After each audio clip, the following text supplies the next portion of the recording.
अभी मैं जो टॉपिक बोल रही हूँ वो है हमारा आत्मनिर्भर बुनियादी ढांचे वाला गांव।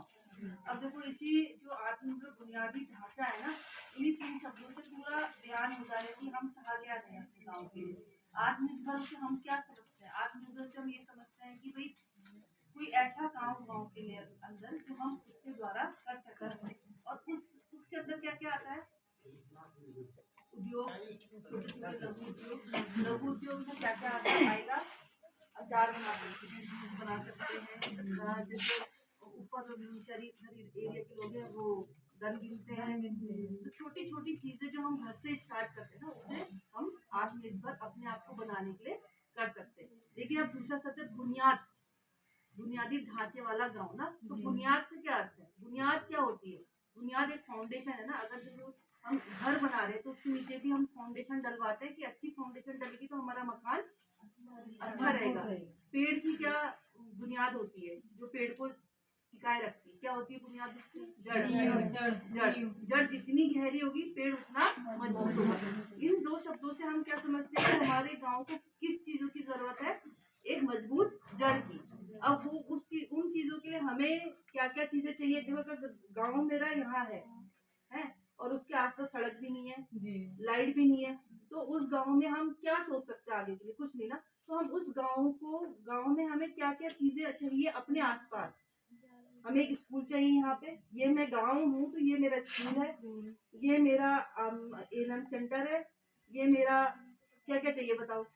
खेल के लिए मैदान चाहिए, खेल के लिए मैदान स्कूल के साथ आ गया, चाहिए, सड़क चाहिए, लाइट चाहिए। तो जब ये सारी चीजें हमारे साथ जुड़ेंगी तब तो हमारी बुनियाद मजबूत होगी।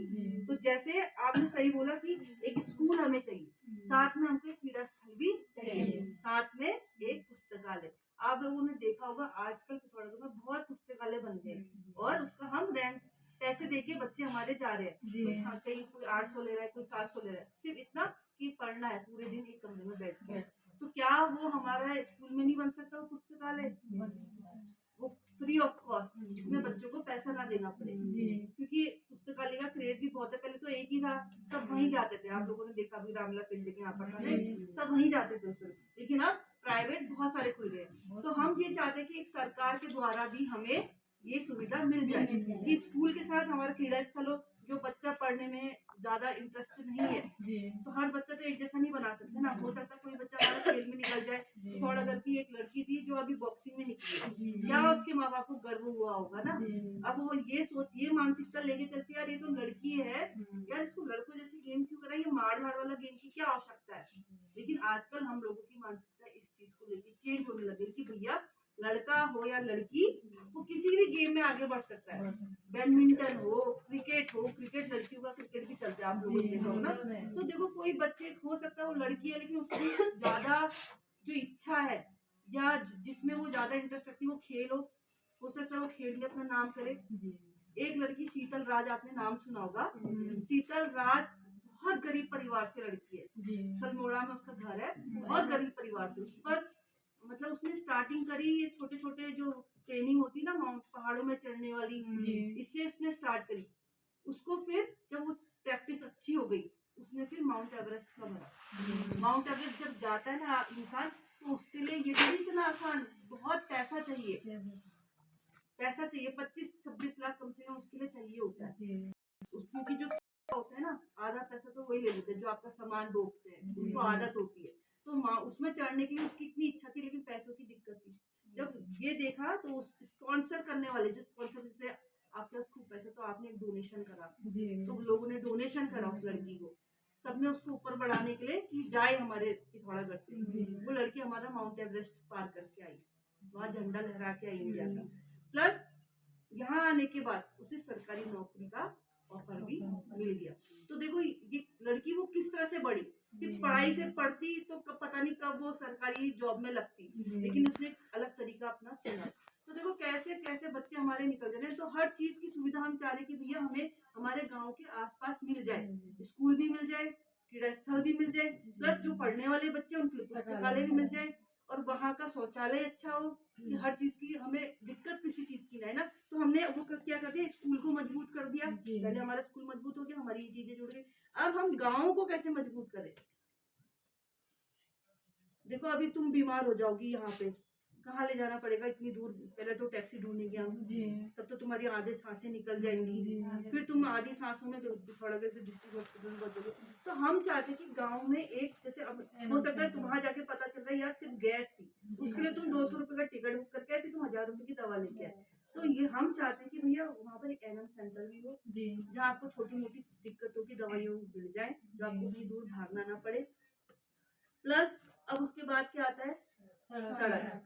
अब गांव में सड़क ही नहीं होगी तो तुम गांव पहुंचोगे कैसे, स्कूल बनाओगे कैसे, हर चीज की दिक्कत है। तो हर चीज जो छोटी छोटी चीजें हैं वो जब जुड़ती है, लाइट है वो जब जुड़ी तब तो तुमने पढ़ा, तुम्हारे घरों में रोशनी है, तब तुम अभी तो थोड़े बहुत जो गांव में बच्चे हैं ना, अगर लाइट और सड़क नहीं होती तो आज भी वो सब पिथौरागढ़ पहुंचते। फिर भी पलायन भी इसी वजह से रुक गया कि हाँ भैया इतनी सुविधा अब हमारे गाँव में पहुंच चुकी है कि बच्चा हमारा आसपास के स्कूल में पढ़ लेता है। नहीं तो स्कूल पिथौरागढ़ में थोड़े थोड़े थे, सब वहीं भेजते थे अगर प्राइवेट भेजना है ना, या फिर सरकारी भी पढ़ाओ। लेकिन अब आपकी जरूरत के हिसाब से चीजें भी हो गई हैं हर चीज, इसलिए थोड़ा पलायन इस वजह से भी हमारा रुक गया है कि भैया अब हमारे गांव में थोड़ी सुविधाएं हैं। तो यही चीजें छोटी छोटी चीजें जो होती है ना वो हमारे गांव को विकसित भी करती है, विकास भी करती है, साथ में हमारे बुनियादी ढांचे को मजबूत भी करती है ना। और इसमें जो योजनाएं है ना हमारी, एक है जल जीवन मिशन। अब देखो पहले जमाने की औरतें ना इतना दूर पानी भरने जाती थी, कपड़े धोने जाने नॉले में जाओ, तो उसमें क्या होता था, टाइम वेस्ट और सारा भार आप लोग महिलाएं ज्यादातर यहाँ पे तो आप जानते हो कि आप यहाँ पर आए भी होगी तो अपने घर के आधे काम निपटा के आप लोग आए होंगे, है ना। क्यों आपके ऊपर अब यहाँ से जाओगे चाहे तुम कितने थके हो, लेकिन पकाना खाना भी बच्चों ने तुम्हारे हाथ का, पकाना भी तुमने ही है। अब उस समय की स्थिति को समझो कि जब पानी इतनी दूर दूर होता था, औरत ही घर की पिलर है ना, औरत अगर कमजोर पड़ जाए तो पूरा घर हिल जाता है ना। और हम लोगों के अंदर भी अब ये भावना आ गई यार मैं नहीं उठूंगी तो कुछ नहीं होगा। और अगर चलो आप 2 दिन बिस्तर में पड़ जाओ और आपने कह भी दिया ऐसा कर दो ऐसा कर दो, आपको ही मन रास नहीं आएगा वो काम, आपको चुटपुटा लगेगी भैया कैसे मैं ठीक और कैसे मैं करूँ। तो देखो औरत कितनी बड़ी एक सशक्त चीज है ना। अब अगर वही पानी भरने उतने दूर जा रही है, फिर उसमें आना है, कितना टाइम वेस्ट है। और यही योजना जल जीवन मिशन जो हमारी योजना चली वो आज घर घर में नल दे रही है, पानी दे रही है कि भैया वो टाइम हमारा बच जाए। दूसरी चीज देखो अब बिजली का प्रदूषण बचाने के लिए ना आजकल सोलर ऊर्जा का प्रयोग भी होने लग गया है। आप लोग सोलर, बहुत सारे लोगों ने, मैंने देखा सोलर गीजर भी बहुत लोगों ने लगाए हैं जो अफोर्ड कर सकते हैं। सोलर लाइट भी यूज करते हैं, जो धूप में रख दो शाम को लाइट चलेगी तो वो यूज कर लो। तो देखो ये हमारी सुविधाएं हैं जो हमें अपने घर के आसपास चाहिए, जिससे हमारा सब चीज मजबूत हो जाए। हॉस्पिटल भी हम चाहेंगे अगर हॉस्पिटल भी कल के दिन एक हॉस्पिटल छोटा छोटा हमारे वहाँ पर बन जाए ताकि आदमी को दिक्कतों का सामना ना करना पड़े, है ना। तो मैं ज्यादा नहीं लंबा नहीं बोलूंगी। अगर कोई और कुछ है जिसके दिमाग में कुछ चल रहा है और बोलना चाह रहे तो आ जाओ प्लीज, कि तुम्हारा जैसे मैं हूँ वैसे तुम लोग भी हो ना, तुम लोग भी आके बोल सकते हो। मैं आना चाह रहे